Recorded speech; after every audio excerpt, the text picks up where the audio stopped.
ઓમ શ્રી ગણેશાય નમઃ. તો મિત્રો, સ્વાગત છે આપનું આપણી યુટ્યુબ ચેનલ ભક્તિ કીર્તન સંગ્રહમાં. મિત્રો, આજના આ વિડીયોમાં આપણે 13 સપ્ટેમ્બર 2022ને મંગળવારે આવતી ભાદરવા મહિનાની એટલે કે પિતૃપક્ષની સંકષ્ટી ચતુર્થી વ્રત વિશે વાત કરીશું. અને આ વખતે આ સંકટ ચતુર્થી મંગળવારે આવે છે કે જેને આપણે અંગારકી સંકષ્ટી ચતુર્થી તરીકે ઓળખીએ છીએ. વર્ષભર આવતી દરેક સંકટ ચતુર્થી કરતાં અંગારકી સંકટ ચતુર્થીનું વિશેષ મહત્ત્વ હોય છે કે જેનું કારણ આપણે આ વિડીયોમાં જાણીશું. આ ઉપરાંત આ વ્રત કેવી રીતે કરવાનું છે તેમજ આ વ્રતનો શું મહિમા છે, વ્રત કરવાથી શું ફળની પ્રાપ્તિ થાય છે, તેમજ વિડીયોના અંતમાં વ્રતની કથા પણ આપણે સાંભળીશું.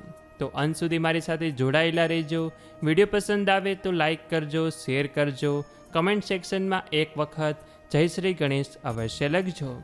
અને જો આપ અમારી ચેનલમાં નવા હોય તો સબસ્ક્રાઈબ કરજો કે જેથી કરીને આપને આવા જ અવનવા વિડીયો મળતા રહે.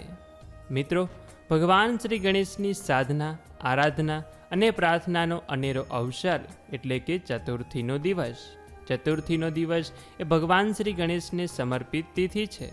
અને એમાં પણ આ વખતે આ ભાદરવા મહિનાની સંકષ્ટી ચતુર્થી મંગળવારે આવે છે કે જે દિવસે જો આપણે વ્રત કરીએ છીએ, ઉપવાસ કરીએ છીએ, ભગવાનની પૂજા કરીએ છીએ તો આપણને 21 ચોથ કર્યા બરાબર પુણ્ય ફળ અપાવે છે.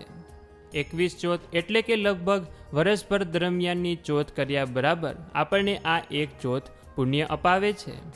આજના દિવસે ભગવાન શ્રી ગણેશની જે કોઈ ઉપાસના કરે છે, પૂજા આરાધના કરે છે, તેના ઉપર અને તેના પરિવાર ઉપર અવશ્ય ભગવાન શ્રી ગણેશની કૃપા રહે છે, ભગવાન શ્રી ગણેશના આશીર્વાદ રહે છે.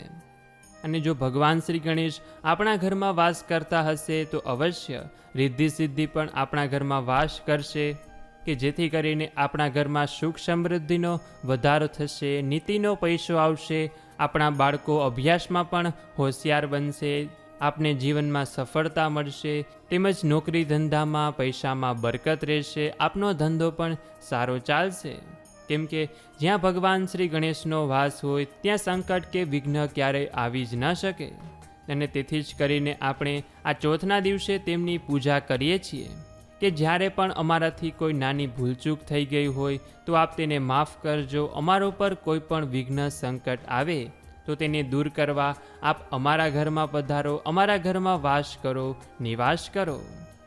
તો હવે આપણે એ વાત કરીએ કે શા માટે અંગારકી સંકટ ચતુર્થીનું વિશેષ મહત્ત્વ છે. ત્યાર પછી આપણે આ વ્રત કેવી રીતે કરવું જોઈએ તેના વિશે વાત કરીશું. તો મિત્રો, પૌરાણિક માન્યતા અનુસાર અંગારકી ચોથ સાથે એક ધાર્મિક કથા સંકળાયેલી છે. કહેવાય છે કે ભારદ્વાજ ઋષિ ગણેશજીના પરમ ભક્ત હતા. તો તેમના અંગારા ઋષિ પણ પોતાના પિતાના પગલે ગણેશજીના ભક્ત બન્યા. એટલે કે ભારદ્વાજ ઋષિના પુત્ર અંગારા ઋષિ. અને માત્ર ભક્ત નહીં પરંતુ અનન્ય ભાવથી વિઘ્નહર્તાની ભક્તિ કરવા લાગ્યા. તેમની તપસ્યા અને તેમનો ભાવ જોઈને ભગવાન શ્રી ગણેશ તેમના પર પ્રસન્ન થયા. અને આપણે કહીએ છીએ ને કે ભગવાન માત્ર ભાવ અને પ્રેમના ભૂખ્યા છે.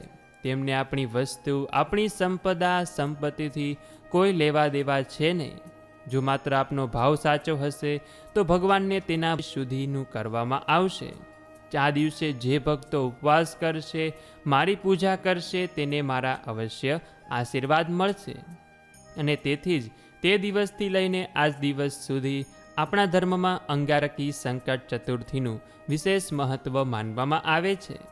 રાત્રે જ્યારે ચંદ્રોદય થાય, ચંદ્ર ઉદય થઈ જાય ત્યાર પછી ચંદ્રના દર્શન કરીને આ વ્રતના પારણા કરવાના હોય છે. અને ત્યાર પછી જ આ વ્રતમાં એકટાણું કરવાનું હોય છે.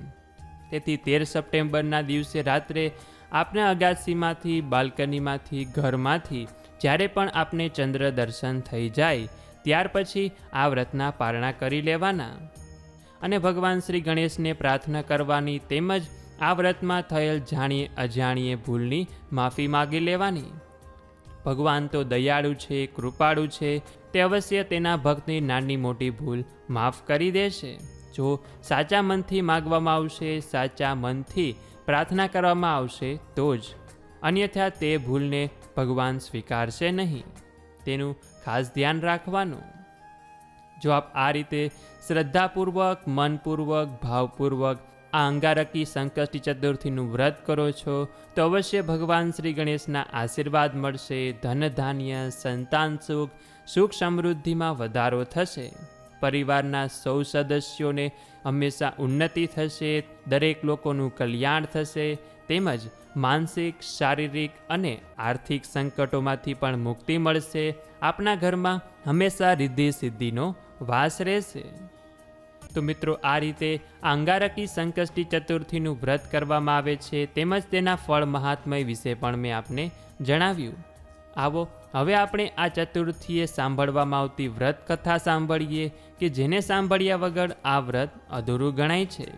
તો હવે જે લોકોએ વ્રત કર્યું હોય અથવા વ્રત ન કર્યું હોય તે દરેક લોકો આ વ્રત કથા સાંભળે કે જેથી કરીને તેને આ દિવસનું ફળની પ્રાપ્તિ થઈ જાય. અતઃ શ્રી ભાદરવાવદ અંગારકી સંકષ્ટી ચતુર્થી વ્રત કથા. પૂર્વકાળમાં નળ નામનો એક પુણાત્મા, ધર્મનિષ્ઠ, પ્રજાપાલક અને યશસ્વી રાજા રાજ્ય કરતો હતો.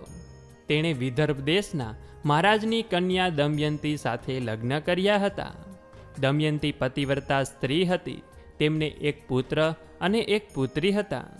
નળ રાજા એક દિવસ જુગારમમાં પોતાના ભાઈઓ સાથે બેઠા હતા.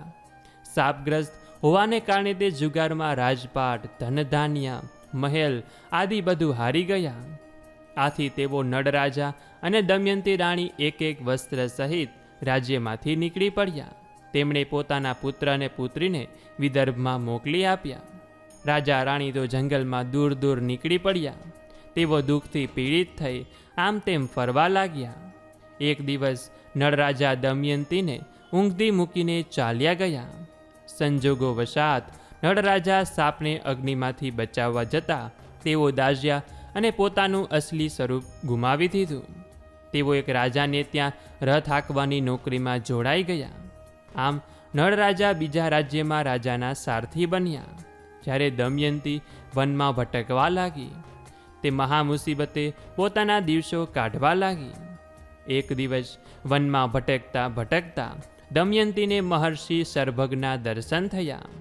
દમયંતીએ માથું નમાવી તેમને પ્રણામ કર્યા અને પછી શરભંગને પૂછે છે કે હે ઋષિવર, મારા પતિ મને ક્યારે મળશે? મારા આ દુઃખનો અંત ક્યારે આવશે?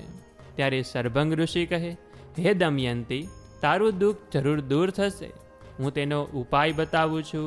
તે પ્રમાણે તું વ્રત કરજે. તારી દરેક મનોકામના પૂર્ણ થશે. તારી દરેક ઈચ્છા પૂર્ણ થશે. એટલે કે ભાદરવા મહિનાની વદ ચતુર્થી કે જેને સંકષ્ટી ચતુર્થી કહેવાય છે, તે દિવસે એકદંત ગણેશજીની પૂજા અને વ્રત વિધિપૂર્વક કરજે કે જેથી કરીને તને તારો પતિ અવશ્ય મળી જશે અને તારા દુઃખનો અંત આવશે. અને દમયંતીએ ઋષિના જણાવ્યા મુજબ ભાદરવા મહિનાની જ્યારે વદ પક્ષની ચતુર્થી આવી, વિધિપૂર્વક ગણેશજીનું વ્રત કર્યું, પૂજા કરી અને આ ઉપરાંત વદ પક્ષમાં આવતી દરેક સંકષ્ટી ચતુર્થીનું તેણે વ્રત ધારણ કર્યું કે જેથી કરીને ભગવાન શ્રી ગણેશ તેના ઉપર પ્રસન્ન થયા અને તેમને પોતાનો પતિ પાછો આપ્યો. અને પોતાના પતિની સાથે તે રાજ્ય, પોતાના પુત્ર તેમજ જે જુગારમાં પોતાનો વૈભવ ખોઈ ચૂક્યા હતા તે પણ તેને હવે પાછું મળી ગયું. તો આ રીતે દમયંતીએ જો શ્રદ્ધાપૂર્વક વ્રત કર્યું તો તેને પણ ફળ્યું. તો તેવી જ રીતે જો આપણે પણ ભાવપૂર્વક, શ્રદ્ધાપૂર્વક ગણેશજીનું આ વ્રત કરીશું તો આપણને પણ તેમના આશીર્વાદ મળશે. આપણા ઉપર પણ તેમની કૃપા અવશ્ય થશે. તો આ રીતે ભાદરવા મહિનાના વદ પક્ષની સંકટ ચતુર્થીની વ્રત કથા છે કે જે આપણે સૌ લોકોએ સાંભળી. તો બોલીએ શ્રી ગણપતિ ગજાનન મહારાજ કી જય. તો આશા છે કે વિડીયો જોનાર, સાંભળનાર દરેક વ્યક્તિએ મારી સાથે આ વ્રત કથા સાંભળી હશે અને સાથે સાથે મેં આપને જે પૂજન વિધિ જણાવી, મહાત્મય કહ્યું તેમજ ફળ પ્રાપ્તિ પણ કહી તે પણ સાંભળ્યું હશે. તો અવશ્ય આપ વ્રત કરજો. અને જો કોઈ કારણોસર આપ વ્રત ન કરી શક્યા હોય તો મનને નાનું કરવાનું નહીં. ભગવાન શ્રી ગણેશની આજે શ્રદ્ધાપૂર્વક કરેલી પૂજા પણ આપણે ચતુર્થીનું વ્રત કર્યા બરાબર ફળ અપાવી શકે છે. તો તો મિત્રો આ વિડીયોને એક લાઇક તો બને જ છે, અને જો આપ અમારી ચેનલમાં નવા હોય તો સબસ્ક્રાઈબ કરજો. આપના મિત્રો સાથે પણ આ વિડીયો શેર કરજો કે જેથી તે લોકો પણ આ વ્રતને જાણે, વ્રતનું મહાત્મ્ય સાંભળે, વ્રત કરીને વ્રતના પુણ્ય ફળને પ્રાપ્ત કરે. તો આ સાથે હવે મને રજા આપો. મળીશું ફરીથી એક નવા વિડીયોમાં.